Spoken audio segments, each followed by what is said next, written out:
मित्रों,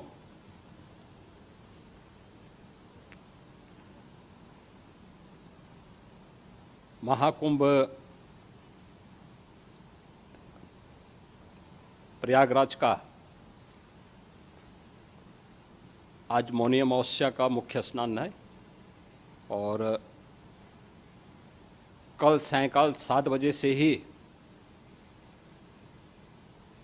काफ़ी बड़ी संख्या में श्रद्धालुजन प्रयागराज पहुंच करके स्नान भी कर रहे थे और काफ़ी बड़ी संख्या में श्रद्धालुजन ब्रह्म मुहूर्त का भी इंतजार कर रहे थे। एक दुर्भाग्यपूर्ण हादसा इसी दौरान अखाड़ा मार्ग पर संगम के तट पर हुआ, जिसमें 90 से ज़्यादा लोग गंभीर रूप से या सामान्य रूप से घायल हुए। यह हादसा भारी भीड़ के द्वारा अखाड़ा मार्ग के बैरिकेडिंग्स को तोड़ने और उसके बाद उससे कूद करके जाने के कारण वहाँ पर हुआ है, जिसमें 30 के आसपास लोगों की दुखद मृत्यु हुई है। 36 घायलों का प्रयागराज में उपचार चल रहा है। शेष घायलों को उनके परिवार के सदस्य लेकर के चले गए हैं। घटना दुखद है,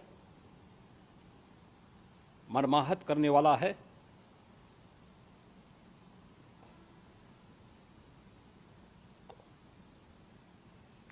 उन सभी परिजनों के प्रति हमारी पूरी संवेदना है। हम लोग रात्रि से ही लगातार प्रशासन के संपर्क में हैं। मेला प्राधिकरण, पुलिस प्रशासन, एनडीआरएफ, एसडीआरएफ,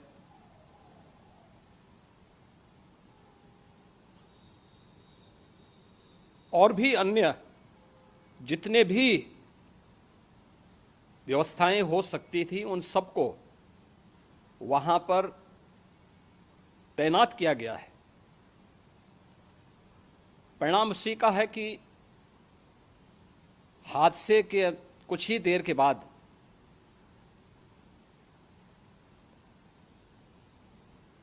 राहत कार्य को ग्रीन कॉरिडोर बना करके प्रशासन ने, पुलिस ने, एनडीआरएफ और एसडीआरएफ के स्वयंसेवकों ने सभी लोगों को हॉस्पिटल तक पहुंचाने का काम किया है। लेकिन दुर्भाग्य से इस दौरान ये मौतें हुई हैं।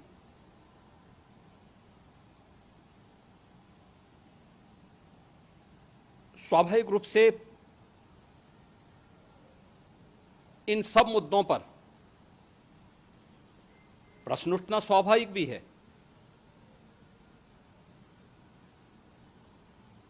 उपचार के बाद बहुत सारे लोग अपने परिवारजनों के साथ जा चुके हैं, उनके परिवार के लोग ले जा चुके हैं। जो बाकी बच्चे हैं उनका उपचार चल रहा है। उपचार के सारे इंतजाम वहाँ किए गए हैं।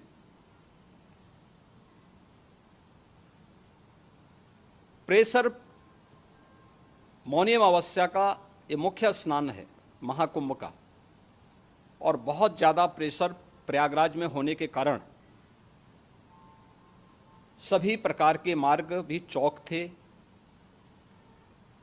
रात्रि से ही प्रशासन उन मार्गों को खुलवाने और स्थिति को सामान्य करने के लिए पूरी तत्परता के साथ लगा भी रहा।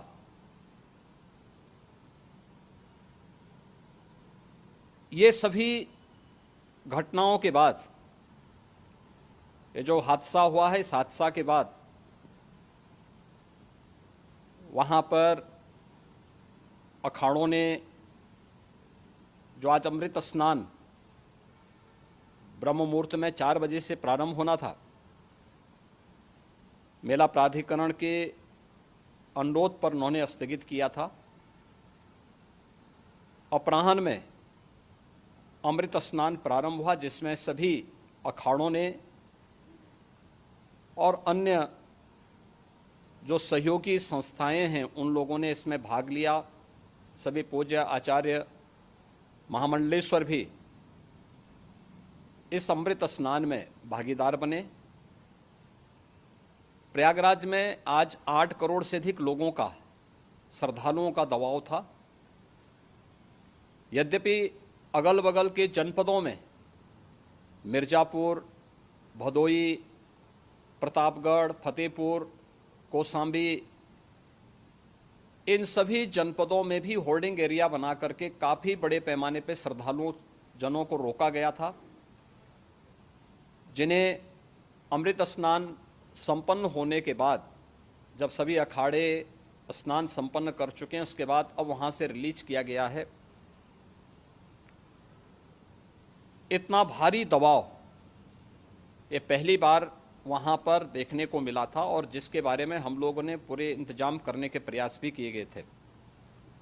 रेलवे स्टेशनों पर, चाहे वह झूसी हो, चाहे वह प्रयागराज सिटी हो, प्रयागराज हो, फाफामऊ हो, उन सभी पर लगातार दबाव बना रहा। रेलवे ने भी इस दौरान वहाँ के दबाव को ध्यान में रखते हुए मेला स्पेशल चलाई। रूटीन और मेला स्पेशल को मिलाकर के लगभग 300 से अधिक ट्रेन रेलवे के द्वारा अब तक चलाई जा चुकी हैं, और जिससे श्रद्धालु जनों को उनके गंतव्य तक पहुंचाया जा सके। उत्तर प्रदेश परिवहन निगम ने भी अपनी 8000 से अधिक बसेज श्रद्धालु जनों को उनके गंतव्य तक पहुंचाने के लिए लगाया हुआ है, और जिससे उन सबको सुरक्षित उनके घरों तक पहुंचाया जा सके।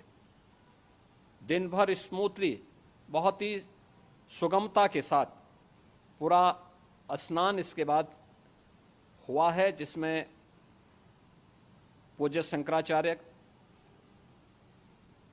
आचार्य महामंडलेश्वर, वरिष्ठ संतजन और सभी अखाड़ों ने इसमें पूरा सहयोग भी किया और पूरे कार्यक्रम को सकुशल संपन्न करने में अपना योगदान भी दिया है। ये सभी घटनाएं मर्माहत करने वाली भी हैं और एक सबक भी है, लेकिन हादसे के तह में भी जाने की आवश्यकता है, और इसी दिशा से सरकार ने भी तय किया है कि हम इसकी एक जुडिशियल इंक्वायरी भी करेंगे, क्योंकि कई बार रिव्यू होने के बाद स्थानीय स्तर पर हर प्रकार की सतर्कता के बाद आखिर कहां से ऐसे हादसे फिर भी होते हैं और हुए हैं। इसके लिए हम लोगों ने न्यायमूर्ति हर्ष कुमार के नेतृत्व में पूर्व डीजी श्री वीके गुप्ता और retired IAS Shri DK Singh, इन 3 सदस्यीय जुडिशियल कमीशन को भी इसके लिए गठित किया जा रहा है। इन सभी अन्य कार्यों के साथ साथ हम लोगों ने वहाँ की पूरी घटना पर आज पूरे दिन भर एक एक घटना को लेकर के मुख्यमंत्री का जो कंट्रोल रूम था, उस कंट्रोल रूम से भी, चीफ सेक्रेटरी के कंट्रोल रूम से भी, डीजीपी के कंट्रोल रूम से भी लगातार इन चीज़ों की मॉनिटरिंग की जाती रही। दिन भर बैठक चली है और लगातार एक एक घटना को लेकर के वहाँ पर प्रशासन के साथ संवाद भी रहा है, विभिन्न अखाड़ों के साथ संवाद रहा है, अन्य संतों के साथ भी दिन भर हम लोग संवाद बनाते रहे हैं। प्रातःकाल से आदरणीय प्रधानमंत्री जी का, माननीय गृह मंत्री जी का, माननीय राष्ट्रीय अध्यक्ष जी का, अन्य तमाम केंद्रीय मंत्रियों का, माननीय रेल मंत्री जी का, प्रदेश की माननीय राज्यपाल महोदया का भी इस संबंध में बराबर आवश्यक दिशा निर्देश भी और मार्गदर्शन भी प्राप्त होता रहा। इसको लेकर के यहाँ पर सरकार ने उसे नीचे मजबूती के साथ उतारने का कार्य करने का प्रयास किया। घटना अत्यंत दुखद है। मृतकों के प्रति मेरी विनम्र श्रद्धांजलि है। जितने भी मृतक के परिजन हैं, उन सभी परिवारजनों के प्रति जिन्होंने अपने परिवार के सदस्यों को खोया है, मेरी संवेदनाएं हैं। विनम्र श्रद्धांजलि उनके प्रति संवेदना मेरी है। और इस पूरी घटना की हम लोग न्यायिक जांच करवा करके इसकी तह में भी जाएंगे। इसके अलावा पुलिस के स्तर पर भी अलग से हम लोग इसके एक अलग से भी जांच करवाएंगे कि आखिर कहां पे ऐसे हादसे किन कारणों से हुए हैं, क्योंकि पहले से इस बारे में हम लोग, हमारी रणनीति थी कि इतनी बड़ी संख्या में श्रद्धालु वहां पर आएंगे। मृतक के परिजनों के प्रति हम प्रदेश सरकार की तरफ से, जिन्होंने इस हादसे में अपने परिवार के सदस्यों को खोया है, वहां पर मेला प्राधिकरण के पास वो पूरी सूची है, उन लोगों ने उसको वहां पे जारी भी किया है।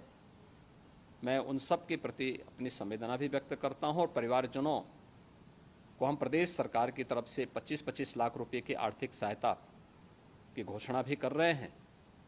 और न्यायिक आयोग इस पूरे मामले को देख करके एक समय सीमा के अंदर राज्य सरकार को अपनी रिपोर्ट देगा और इसमें आने वाले समय में या आने वाले स्नान के लिए भी हम और कैसे व्यवस्था को और सुदृढ़ किया जा सकता है, इसके बारे में भी कल मुख्य सचिव और डीजीपी स्वयं एक बार प्रयागराज जाकर के उन सभी मुद्दों को देखेंगे। आवश्यकता पड़ती है तो फिर इसमें, यद्यपि आज प्रदेश सरकार के तमाम वरिष्ठ अधिकारियों को हम लोगों ने अलग अलग स्थानों पर वहाँ लगाया गया था और वे सभी पूरी तत्परता के साथ, प्रमुख सचिव नगर विकास वहीं थे, पीडब्ल्यूडी के प्रमुख सचिव भी वहीं पे थे, पावर कॉरपोरेशन के चेयरमैन भी वहीं पे मौजूद थे, जिन एक एक मुद्दों पर वहाँ पर वे लोग लगातार निगाह रखे हुए थे। लेकिन दुर्भाग्यपूर्ण घटना और ये मर्माहत करने वाली घटना है। मैं सभी उन पुण्य आत्माओं के प्रति अपनी विनम्र श्रद्धांजलि अर्पित करता हूँ।